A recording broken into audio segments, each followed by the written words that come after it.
Hello दोस्तों, नमस्ते। कैसे हैं आप सब? आशा करती हूँ आप सब स्वस्थ होंगे और मस्त होंगे। दोस्तों, मेरा नाम चंदन शर्मा है। मेरे यूट्यूब चैनल टीचिंग बाय चंदन शर्मा में आप सभी का स्वागत है।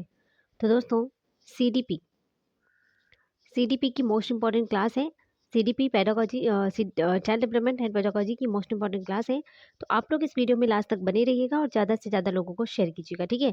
अगर आप केबीएस की प्रिपरेशन कर रहे हैं या फिर D triple S B, KBS, D triple S B, REET, super TET, UP TET, सबके लिए बहुत ज़्यादा इंपॉर्टेंट क्लास है। और आप लोगों ने देखा होगा मेरी पिछली वीडियो में, आप लोग देख सकते हो कि यहाँ पर प्रीवियस ईयर क्वेश्चन, हम अक्सर प्रीवियस ईयर क्वेश्चन ही करवा रहे हैं, तो वहाँ से आप लोग अंदाज़ा लगा सकते हो कि किस टाइप के क्वेश्चन आएंगे, है ना? तो ये क्लास आप लोगों के लिए बहुत ज़्यादा इंपॉर्टेंट है। प्लीज़ इसको आप लोग इग्नोर मत कीजिए और ज़्यादा से ज़्यादा लोगों को शेयर भी करिए, क्योंकि ये बहुत ही इंपॉर्टेंट क्लास है। तो चलिए हम चलते हैं अपने क्वेश्चन की तरफ। देखिए दोस्तों, अगर आप हमारे चैनल पर विजिट कर रहे हो तो सबसे पहले चैनल को सब्सक्राइब करके बेल आइकन को प्रेस कर लीजिएगा, जिससे नेक्स्ट नोटिफिकेशन आप तक जरूर पहुंचे। और इस सेशन को आप लोग लाइक कर दीजिए, क्योंकि आज की क्लास बहुत ही ज़्यादा, बहुत ही इंपॉर्टेंट है, बहुत ही खास है। इसलिए मैं आपसे अपील करूंगी दोस्तों कि प्लीज़ आप इस सेशन को शेयर कर दीजिएगा, ठीक है? लाइक भी कर दीजिए और इसको शेयर भी कर दीजिए अपने दोस्तों तक, जो भी टीचिंग एग्जाम की प्रिपरेशन कर रहे हैं उन तक इस वीडियो को जरूर पहुँचा दीजिएगा। तो चलते हैं हम यहाँ पर, हमारा पहला क्वेश्चन है। देख सकते हो, पहला क्वेश्चन है कि निम्न युग्म का मिलान करें। निम्न युग्म का मिलान करें। केबीएस केबीएस में जो पूछे गए हैं question, D triple S B में, UP TET, super TET, C TET और रीट। तो हमने प्रीवियस ईयर जो हमारी क्लास है, जो 10 क्लास हमने आप लोगों के लिए प्रोवाइड कर दिया, उन 10 क्लास को आप लोग कंटिन्यू देख लीजिए। बहुत ही लेंदी क्लास नहीं रहती है हमारी, तो वो बहुत ज़्यादा इंपॉर्टेंट भी है, इसलिए हम आपको बार बार सजेस्ट करते हैं कि उस क्लास को आप लोग ज़रूर देखिएगा, ठीक है? और नोट डाउन, जो मैंने एक क्वेश्चन में मैंने डिटेल में एक्सप्लेनेशन भी किया है, तो उसको भी आप लोग ध्यान से सुनिए। जो नोट करना रहता है, उस पॉइंट को आप लोग नोट डाउन कर लीजिएगा। यहाँ पर क्वेश्चन कहता है कि निम्न युग्म का मिलान करें, संकेताक्षर और पूर्णाक्षर। यहाँ पर कहता है एनसीईआरटी। एनसीईआरटी, इसका फुल फॉर्म होता है राष्ट्रीय शैक्षिक अनुसंधान एवं प्रशिक्षण परिषद, MHRD। इसका MHRD का जो फुल फॉर्म है मानव संसाधन विकास मंत्रालय है। SCERT, इसका फुल फॉर्म राज्य शैक्षिक अनुसंधान और प्रशिक्षण परिषद है। MLL, इसका फुल फॉर्म न्यूनतम अधिगम स्तर। अब बताइए इसका राइट आंसर क्या हो जाएगा? क्या इसका मिलान सही है? मिलान सही है दोस्तों, या फिर हम मिलान करें इसका? बताओ इसका राइट आंसर क्या हो जाएगा? आपको बताना है एनसीईआरटी का फुल फॉर्म क्या होता है। MHRD, SCERT और MLL का फुल फॉर्म क्या होता है? देखिए, सबसे पहले अगर मैं बात करती हूँ, तो यहाँ पर जो इसका मिलान है वो तो सही है। देखिए सही कैसे है? एनसीईआरटी का फुल फॉर्म होता है राष्ट्रीय शैक्षिक अनुसंधान और प्रशिक्षण परिषद। MHRD का फुल फॉर्म होता है मानव संसाधन विकास मंत्रालय।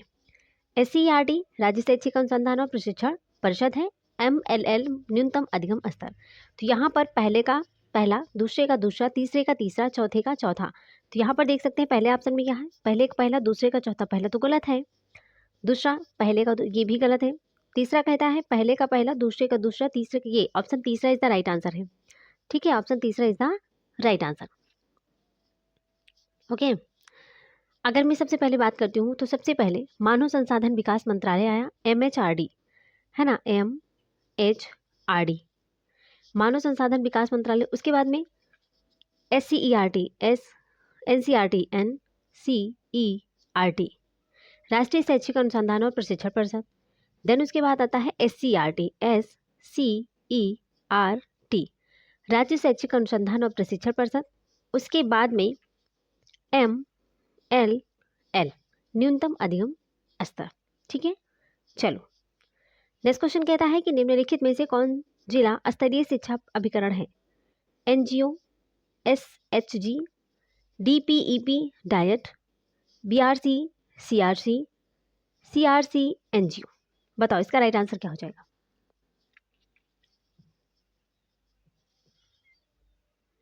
देखिए, अगर मैं बात करती हूँ DPEP के बारे में, है ना? DPEP, देखिए दोस्तों, DPEP,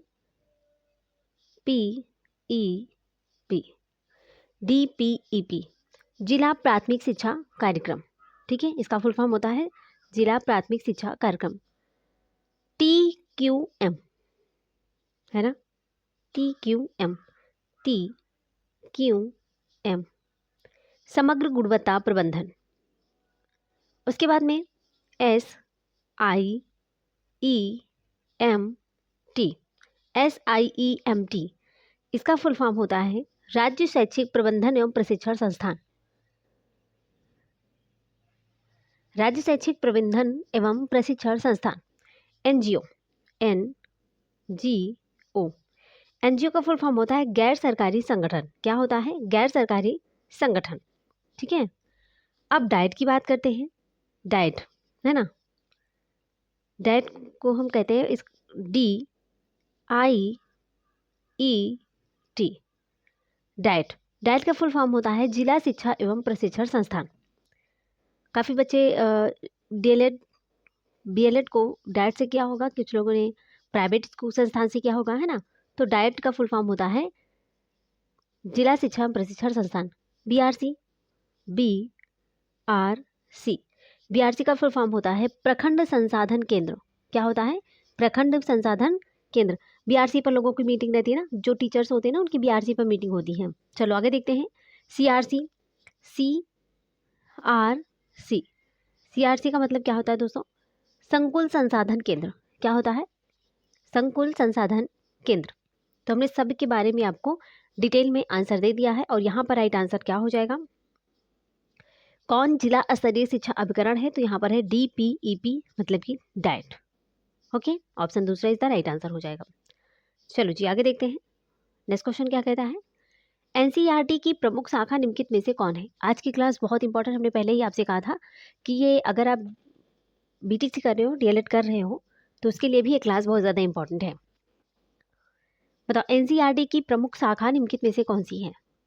शोध प्रशिक्षण सलाह, नीति कार्यान्वयन, प्रकाशन, अभिमुखीकरण, कार्यशाला, गोष्ठी संगोष्ठी, या फिर उपरोक्त सभी हो जाएगा। बताइए इसका राइट आंसर क्या हो जाएगा? NCERT की प्रमुख शाखा निम्नलिखित में से कौन सी है? NCERT की प्रमुख शाखा की बात करते हैं तो यहाँ पर राइट आंसर हो जाएगा उपरोक्त सभी हो जाएगा। क्या हो जाएगा? उपरोक्त सभी। ठीक है, सब है। शोध प्रशिक्षण सलाह भी है, नीति कार्यान्वयन, प्रकाशन, अभिमुखीकरण भी होगा, कार्यशाला, गोष्ठी संगोष्ठी भी होगा, और मतलब कि सब होगा, है ना। चलो आगे देखते हैं। नेक्स्ट क्वेश्चन क्या है दोस्तों? नेक्स्ट क्वेश्चन देखते हैं। सही युग्म का मिलान करना है। यहाँ पर आपको स्थापना दिया गया है, संस्थान दिया गया है और उसका स्थापना वर्ष दिया गया है। तो आपको बताना है कि पाठ्य पुस्तक ब्यूरो एवं व्यावसायिक निर्देशन 1954 में हुआ है, बेसिक शिक्षा संस्थान 1956 में, education centre and secondary education council 1959 में, शैक्षिक अनुसंधान और प्रशिक्षण परिषद 1961 में। बताओ इसका राइट आंसर क्या हो जाएगा? इसका सही युग्म बताना है आपको। बताइए सही युग्म क्या होगा? देखो यहाँ पर मैं बात करती हूँ, ये संस्थान की स्थापना है और इसका वर्ष दिया गया है। अगर पाठ्य पुस्तक ब्यूरो एवं व्यावसायिक निर्देशन की बात करते हैं तो इसकी स्थापना दोस्तों 1954 में ही की गई थी। कब? 1954 में। बेसिक शिक्षा संस्थान की स्थापना 1956 में हुई थी। Education centre and secondary education की काउंसिल, इसको 1959 में इसकी स्थापना की गई थी। SCERT की स्थापना 1961 में की गई थी। तो यहाँ पर राइट आंसर हो जाएगा पहले का पहला, दूसरे का दूसरा, तीसरे का तीसरा, चौथे का चौथा। ऑप्शन पहला इज द राइट आंसर हो जाएगा। ठीक है, ऑप्शन पहला इज द राइट आंसर। ठीक है, चलो नेक्स्ट क्वेश्चन देखते हैं। सीखने के नियम निम्नलिखित में से किस विषय से संबंध है? सीखने के नियम निम्नलिखित में से किस विषय से संबंधित है? स्मृति विस्मृति से, चिंतन प्रत्यक्षीकरण होगा, संकल्पना निर्माण होगा, या फिर उपरोक्त सभी होगा? इसमें तो मुझे भाई सब लग रहा है। अब आप बताइए आपका आंसर क्या हो जाएगा? राइट आंसर सीखने के नियम। देखो सीखने के नियम से अगर मैं बात करती हूँ कि किस विषय से संबंधित है, तो जैसे कि जो विद्यार्थी से परिचित होने और यह तय करने की बात कि कौन से सीखने संबंधी अनुभव उसे दिए जाने हैं, इन अनुभवों को आसानी से और सफलतापूर्वक ग्रहण कराने की समस्या सामने आती है। सीखने का जो विभिन्न नियम और सिद्धांत हैं, जैसे कि स्मृति विस्मृति है, प्रत्यक्षीकरण भी है, और श्रम प्रत्यय है ना, निर्माण है, सोचने विचारने की प्रक्रिया भी है, समस्या समाधान, प्रशिक्षण है, स्थानांतरण है और संकल्पना निर्माण, ये सारी चीज़ें हैं। तो यहाँ पर राइट आंसर हो जाएगा उपरोक्त सभी। ऑप्शन चौथा इज द राइट आंसर हो जाएगा, है ना। क्योंकि सीखने के विभिन्न नियम हैं, बहुत सारे नियम हैं। मैंने आपको बताया ना, स्मृति विस्मृति भी है, प्रत्यक्षीकरण भी है, संप्रत्यय निर्माण भी है, सोचने एवं विचारने की प्रक्रिया भी है, समस्या समाधान प्रशिक्षण भी है, स्थानांतरण भी है। ये सारी चीज़ें इसमें सम्मिलित हैं। ओके, चलो नेक्स्ट क्वेश्चन कहता है कि राष्ट्रीय स्तर पर शिक्षा संबंधी अनुसंधान और प्रशिक्षण का कार्य कौन करता है। क्वेश्चन कहता है कि राष्ट्रीय स्तर पर शिक्षा संबंधी अनुसंधान एवं प्रशिक्षण का कार्य करता है NCERT, SCERT, DPEP, DIET। बताओ राइट आंसर क्या हो जाएगा? इसका राइट आंसर क्या हो जाएगा दोस्तों, बताइए। राष्ट्रीय स्तर पर शिक्षा संबंधी अनुसंधान एवं प्रशिक्षण का कार्य कौन करता है? तो राष्ट्रीय स्तर पर अगर मैं बात करती हूँ तो यहाँ पर NCERT करता है। क्या करता है? NCERT। NCERT का फुल फॉर्म ने बताया था, राष्ट्रीय शैक्षिक अनुसंधान और प्रशिक्षण परिषद। ओके, अगर विद्यालयी शिक्षा, गैर औपचारिक शिक्षा तथा अध्यापक शिक्षा में यह परिवर्तन के कर्ता के रूप में कार्य करती है। यह राज्य में के माध्यमिक प्रशिक्षण विद्यालय, डायट प्रशिक्षण महाविद्यालयों, अध्यापक शिक्षा महाविद्यालयों तथा उच्च अध्ययन संस्थानों का नियंत्रण व पर्यवेक्षण करती है। यह राज्य सरकार को अध्यापकों, अध्यापक शिक्षक तथा अध्यापक शिक्षा संस्थानों के प्रधानाचार्यों की नियुक्ति तथा स्थानांतरण के लिए राज्य सरकार को प्रस्ताव भेजती है। ठीक है, तो यहाँ पर राइट आंसर हो जाएगा पहला। चलिए आगे देखते हैं क्वेश्चन। हमारा क्वेश्चन नेक्स्ट कहता है NCERT की स्थापना निम्नलिखित में से किस वर्ष की गई थी। इंपॉर्टेंट क्वेश्चन है। तो यहाँ पर हमने आपको बताया था पहले ही कि NCERT की स्थापना दोस्तों 1961 में किया गया था, है ना। ये क्वेश्चन बहुत इंपॉर्टेंट है और ये BTC है ना, DLED जो कोई कर रहा है उसके लिए तो इंपॉर्टेंट है ही है, और UP टेट सुपर टेट के लिए रामबाण है ये। D3+V के बेस में भी क्वेश्चन पूछा जा सकता है, इसलिए आप लोग नोट डाउन कर लीजिएगा। NCERT की स्थापना कब की गई थी? तो 1961 में की गई थी, है ना, 1961 में। ठीक है, चलो जी आगे देखते हैं। नेक्स्ट क्वेश्चन कहता है state institute of educational management and training का संबंध है। State institute of educational management and training का संबंध है शैक्षिक प्रबंधन से, शैक्षिक प्रविधि से, शैक्षिक नियोजन से या फिर उपरोक्त सभी। अगर state institute of educational management and training की बात करते हैं तो इसका जो संबंध होता है दोस्तों वो होता है शैक्षिक प्रबंधन से। किसे होता है? शैक्षिक प्रबंधन से। ऑप्शन पहला is the right answer. Option पहला इज द राइट आंसर। देखिए वास्तव में अगर राज्य शिक्षा विभाग की यह शैक्षणिक शाखा शैक्षिक प्रबंधन तथा प्रशिक्षण संस्थान है। इसका मुख्य कार्य शैक्षिक प्रशासन तथा प्रबंधन के साथ जुड़े अधिकारियों में प्रबंधनात्मक कौशलों का विकास करना। इसके अतिरिक्त यह संस्था राज्य स्तर पर नीति आयोजन में सहायता करती है तथा विभिन्न अधिकारियों को व्यावसायिक निर्देशन प्रदान करती है। नेक्स्ट क्वेश्चन है कि रचनात्मक अनुशासन का अभिप्राय निम्नलिखित में से कौन सा है? रचनात्मक अनुशासन का अभिप्राय निम्नलिखित में से कौन सा है?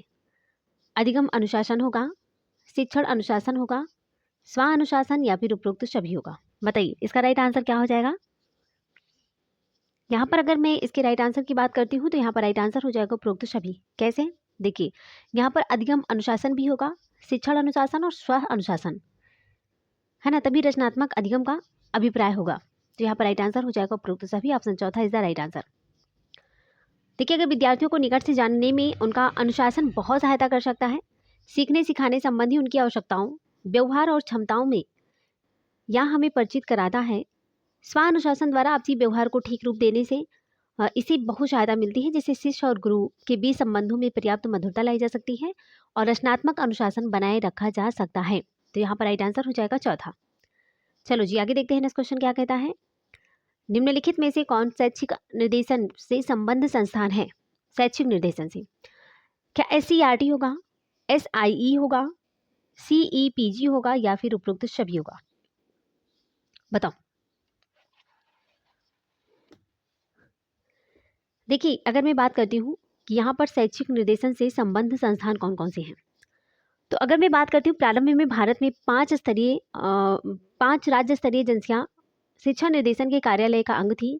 वे बहुत ही लघु इकाइयाँ थी। इन राज्यों और केंद्र शासित प्रदेशों में अब राज्य स्तरीय निर्देशन एजेंसियां जो हैं वो हैं SERT, SCERT, SERT state council of educational research and training, और SIE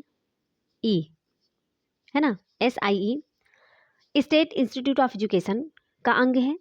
मध्य प्रदेश में शैक्षिक मनोविज्ञान और निर्देशन महाविद्यालय Jabalpur, college of educational psychology and guidance Jabalpur द्वारा राज्य स्तरीय निर्देशन एजेंसी का कार्य किया जाता है। ठीक है, तो यहाँ पर राइट आंसर हो जाएगा दोस्तों सभी, हो जाएगा उपरोक्त सभी। ठीक है, चलो जी, नेक्स्ट क्वेश्चन कहता है कि प्रोत्साहन का तात्पर्य निम्नलिखित में से कौन सा है? प्रशंसा होगा, पारितोषिक होगा, उत्प्रेरक होगा, या फिर उपरोक्त सभी होगा। ऐसे factual question UP TET super TET में पूछे जाते हैं दोस्तों, हाँ, इसलिए ऐसे फैक्चुअल क्वेश्चन को आप लोगों को ना याद करना पड़ेगा। प्रोत्साहन का तात्पर्य कौन सा है? यहाँ पर राइट आंसर हो जाएगा उपरोक्त सभी। प्रशंसा भी होता है, पारितोषिक भी होता है, और उत्प्रेरक भी होता है। ठीक है, चलिए यहाँ पर चौथा सही है। नेक्स्ट क्वेश्चन कहता है कि कक्षा में शिक्षण की अपेक्षा निर्देशन ज़्यादा जरूरी है क्योंकि निर्देशन समस्या मूलक धारणा है, समाधान मूलक धारणा है, शिक्षक प्रथमतः निर्देशक भूमिका में कार्यरत है, या फिर उपरोक्त सभी। यहाँ पर राइट आंसर क्या हो जाएगा दोस्तों? देखिए, अगर मैं इसके राइट आंसर की बात करूंगी तो यहाँ पर राइट आंसर हो जाएगा उपरोक्त सभी, क्योंकि कक्षा में शिक्षण की अपेक्षा निर्देशन ज़्यादा जरूरी है क्योंकि निर्देशन समस्या मूलक धारणा होती है, समाधान मूलक धारणा है, शिक्षक प्रथमतः निर्देशक भूमिका में कार्यरत है। ठीक है, चलो आगे देखते हैं नेक्स्ट क्वेश्चन क्या कहता है। शिक्षण व्यवसाय में निर्देशन निम्नलिखित किस कारण महत्वपूर्ण है? योग्यता के अनुसार पेशा चयन, पेशेगत परिवर्तन से परिचय, विशिष्टीकरण से परिचय, या फिर उपरोक्त सभी। बताइए इसका राइट आंसर क्या हो जाएगा? शिक्षण व्यवसाय में निर्देशन निम्नलिखित किस कारण से महत्वपूर्ण होता है? तो यहाँ पर राइट आंसर हो जाएगा उपरोक्त सभी, ऑप्शन चौथा। देखिए, शैक्षिक क्षेत्र के समान ही व्यावसायिक क्षेत्र में भी निर्देशन की भूमिका का विशेष महत्व होता है और इस क्षेत्र में यह प्रक्रिया अनेक दृष्टियों में इम्पॉर्टेंट है। एग्जाम्पल्स की अगर मैं बात करती हूँ तो योग्यता के अनुकूल व्यवसाय का चयन करने में, व्यावसायिक क्षेत्र में होने वाले परिवर्तन से परिचित कराने के लिए, व्यावसायिक अवसरों में विविधता की दृष्टि से, श्रम एवं उद्योग की परिस्थितियों में वांछित परिवर्तन करने के लिए, विशिष्टीकरण की दिशा में प्रेरित करने के लिए, नव विकसित तकनीकी से परिचित कराने के लिए, है ना। तो ये सारी चीजें होती हैं शिक्षा व्यवसाय में निर्देशन संबंधी महत्वपूर्ण कारण। ओके, चलो आगे देखते हैं नेक्स्ट क्वेश्चन क्या कहता है हमारा। व्यावसायिक निर्देशन अथवा गाइडेंस की भूमिका है संवेगात्मक, भावात्मक, क्रियात्मक, व्यवहारात्मक, व्यक्तिगत, मानसिक, या फिर उपरोक्त सभी।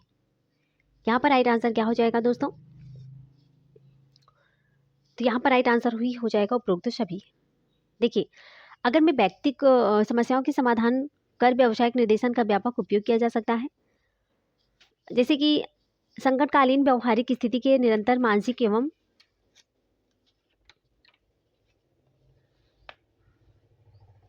संवेगात्मक संतुलन बनाए रखने में।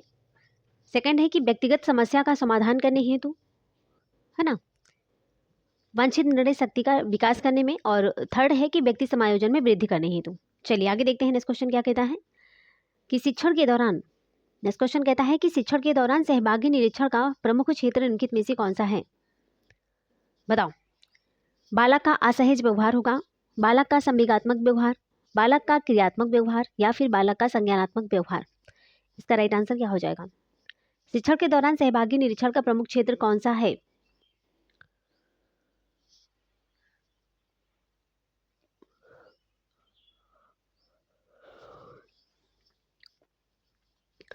तो यहाँ पर राइट आंसर हो जाएगा बालक का असहज व्यवहार, ऑप्शन पहला इज द राइट आंसर। देखिए, अगर सहभागी निरीक्षण की मैं बात करती हूँ आपसे, तो ये सहभागी निरीक्षण जो होता है वो एक इस प्रकार का निरीक्षण होता है जिसमें निरीक्षणकर्ता बालक व व्यक्तियों के समूह का एक अभिन्न अंग बनकर उनके असहज व्यवहार या व्यक्तित्व के गुणों की जानकारी एकत्रित करने का प्रयत्न करता है। एग्जाम्पल्स की अगर मैं बात करती हूँ तो बालकों के खेल में शामिल होकर उनके उस समय के व्यवहार की जांच कार्य करता है। इसमें दोष यह है कि इसमें दोष यह होता है कि अध्यापक या जांचकर्ता की उपस्थिति में बालक पूरी तरह सहज और स्वाभाविक व्यवहार का प्रदर्शन नहीं कर पाते हैं। ठीक है, तो यहाँ पर राइट आंसर हो जाएगा बालक का असहज व्यवहार। चलो जी आगे देखते हैं नेक्स्ट क्वेश्चन क्या कहता है कि औसत बुद्धि लब्धि से कम विद्यार्थियों की समस्या कौन सी नहीं होती है? हीनता की, कुंठा, असामान्यता या फिर प्रेरणा। औसत बुद्धि लब्धि से कम विद्यार्थियों की समस्या कौन सी नहीं होती है? इसका राइट आंसर हो जाएगा दोस्तों प्रेरणा। ठीक है, ऑप्शन चौथा इज द राइट आंसर हो जाएगा प्रेरणा। नेक्स्ट क्वेश्चन कहता है कि शिक्षक प्रशिक्षण के दौरान निरीक्षक या विशेषज्ञ के द्वारा निम्नलिखित में से कौन सा कार्य करना आवश्यक है?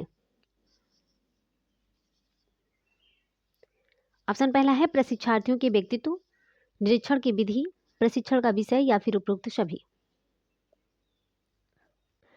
तो यहाँ पर ऑप्शन है कि प्रशिक्षार्थियों के व्यक्तित्व, निरीक्षण की विधि, प्रशिक्षण का विषय या फिर उपरोक्त सभी। तो दोस्तों यहाँ पर राइट आंसर हो जाएगा ऑप्शन चौथा हो जाएगा उपरोक्त सभी। ठीक है, नेक्स्ट क्वेश्चन है कि शैक्षिक निर्देशन एवं परामर्श के संदर्भ में शोध सेवा का तात्पर्य कौन सा है? विषय के वस्तुनिष्ठ अध्ययन, विषय संबंध तथ्यों का अध्ययन, क्रियात्मक प्रयोगात्मक अध्ययन या फिर उपरोक्त सभी हो जाएगा। तो यहाँ पर राइट आंसर भी उपरोक्त सभी ही होगा दोस्तों। ठीक है, कैसे? देखिए शैक्षिक निर्देशन एवं परामर्श के संदर्भ में शोध सेवा का जो तात्पर्य होता है वो कौन सा है? तो विषय के वस्तुनिष्ठ अध्ययन भी होगा, विषय संबंध तथ्यों का अध्ययन भी होगा एंड क्रियात्मक प्रयोगात्मक अध्ययन भी होगा। तो इसलिए राइट आंसर हो जाएगा उपरोक्त सभी। नेक्स्ट क्वेश्चन कहता है कि विद्यालय निरीक्षण के दौरान बरती जाने वाली सावधानी कौन सी है? सीसीटीवी कैमरा प्रयोग होगा, व्यवहार अवलोकन की बारीकियां होगा, पुनर्परीक्षण होगा या फिर उपरोक्त सभी होगा। बताइए इसका राइट आंसर क्या हो जाएगा? अगर विद्यालय निरीक्षण के दौरान बरती जाने वाली जो सावधानियां होती है दोस्तों, सिंपल सी बात है, अगर विद्यालय निरीक्षण की दौरान जो सावधानियां होती है वो होता है कि सीसीटीवी कैमरा का प्रयोग करना चाहिए, व्यवहार अवलोकन की जो बारीकियां होती हैं इसको भी अपनानी चाहिए, पुनर्परीक्षण है ना, पुनर्परीक्षण भी। तो यहाँ पर राइट आंसर हो जाएगा उपरोक्त सभी। ठीक है, चलो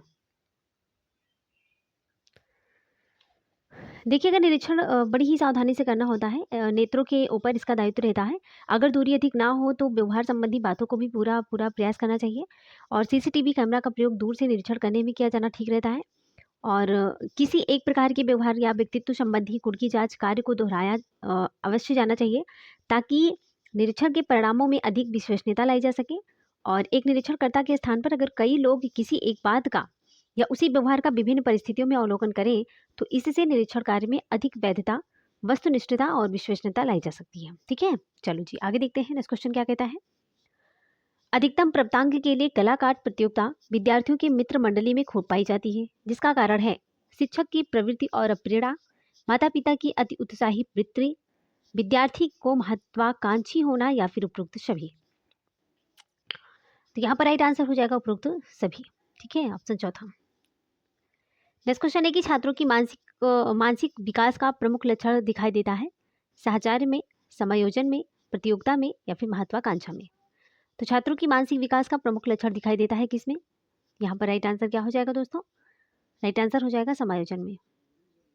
किसमें हो जाएगा? समायोजन में। ठीक है, चलो आगे क्वेश्चन है कि वंचित और अवांछित बच्चों को सुधार हेतु निम्नलिखित में से किस मनोविज्ञान की जानकारी विशेष शिक्षक को होना चाहिए? सुधारात्मक मनोविज्ञान, सामाजिक मनोविज्ञान, संज्ञानात्मक मनोविज्ञान, सामान्य मनोविज्ञान। बताओ इसका राइट आंसर हो जाएगा ऑप्शन ए सुधारात्मक मनोविज्ञान। ठीक है, चलो आगे देखते हैं। उपचारात्मक विधि के अंतर्गत निम्नलिखित में से किस तथ्य को जांच या निदान का आधार बनाया जाता है? बच्चे का साक्षात्कार होगा, बच्चे की अभिरुचि, बच्चे का जीवन वृत्ति या फिर उपरोक्त सभी। देखिए यहाँ पर राइट आंसर हो जाएगा उपरोक्त सभी। देखिए उपचारात्मक विधि का प्रयोग मुख्यतः समस्यात्मक व्यवहार के उपचार हेतु किया जाता है, इसलिए इस विधि की कार्य प्रणाली को मुख्यतः दो भागों निदान और उपचार में बांटा जाता है। निदान के लिए बालक विशेष की डॉक्टरी परीक्षा, जीवन वृत्ति, निदानात्मक साक्षात्कार और योग्यताओं, रुचि और अभिरुचि की जांच आदि कार्य किए जाते हैं। यहाँ पर राइट आंसर हो जाएगा चौथा। चलो जी आगे देखते हैं नेक्स्ट क्वेश्चन क्या कहता है। नवीन शैक्षिक विधियों में प्रयोगात्मक विधि के प्रमुख घटक हैं प्रयोगकर्ता, प्रयुज्य, विषय या चर या फिर उपरोक्त सभी। यहाँ पर राइट आंसर हो जाएगा उपरोक्त सभी। नेक्स्ट क्वेश्चन है कि बालकों की अवांछित संवेगी व्यवहार से छुटकारा पाने के उपाय निम्नलिखित में से कौन से हैं? मार्गांतरीकरण, पुनः केंद्रीकरण, शोधीकरण एवं दृष्टांत या फिर उपरोक्त सभी। यहाँ पर राइट आंसर हो जाएगा उपरोक्त सभी। नेक्स्ट क्वेश्चन है कि किशोरापराधी विद्यार्थियों के कारण निम्नलिखित में से कौन सा है? जातिगत कारण, वंशगत कारण, परिस्थितिजन्य कारण या फिर पुलिसिया कारण। यहाँ पर राइट आंसर हो जाएगा परिस्थितिजन्य कारण, ऑप्शन तीसरा। ठीक है, देखिए इसमें क्या होता है ना कि किशोरी अपराधी विद्यार्थियों के लिए ही मनोविज्ञान ने इस सत्य को उजागर किया है कि अपराध जातिगत, वंशगत या फिर जन्मजात नहीं होता, बल्कि कोई भी व्यक्ति अपनी परिस्थितियों के वशीभूत ही अपराध करने को मजबूर होता है। इसलिए अपराधी से घृणा नहीं करनी चाहिए, बल्कि उसके उन हालात का विश्लेषण एनालिसिस किया जाना चाहिए जिनमें वह अपराधी बना। इस दृष्टि से कानून का उद्देश्य महज सजा देना या अपराधी को सबक सिखाना नहीं होना चाहिए। कठोरता, दमन तथा क्रूरता का सहारा न लेकर सहानुभूति तथा सहयोग का रास्ता पकड़कर अपराधी को उसके व्यवहार में परिवर्तन करने, अपने गलत व्यवहार पर पश्चाताप करने तथा उसे सुधारने का मौका दिया जाना चाहिए। ठीक है, तो यहाँ पर राइट आंसर क्या हो जाएगा? परिस्थितिजन्य कारण, ऑप्शन तीसरा। ठीक है, ऑप्शन तीसरा। चलो जी आगे देखते हैं नेक्स्ट क्वेश्चन क्या कहता है। तो यहाँ पर हमारे क्वेश्चन दोस्तों समाप्त होते हैं। थैंक्स फॉर वॉचिंग, दिल से बने रहने के लिए दोस्तों। सबसे पहले आप इस सेशन को लाइक कर दीजिएगा, और जो भी टीचिंग एग्जाम की तैयारी कर रहे हैं, टीचिंग है ना, तो उन तक इस सेशन को आप लोग शेयर कर दीजिएगा, और कमेंट बॉक्स में प्यारा सा कमेंट जरूर डाल दीजिएगा दोस्तों। और चैनल पर अगर पहली बार विजिट कर रहे हो तो चैनल को सब्सक्राइब जरूर कर लीजिएगा। ठीक है, तो चलिए इसी के साथ हम मिलेंगे नेक्स्ट वीडियो में। तब तक के लिए bye bye, take care, see you.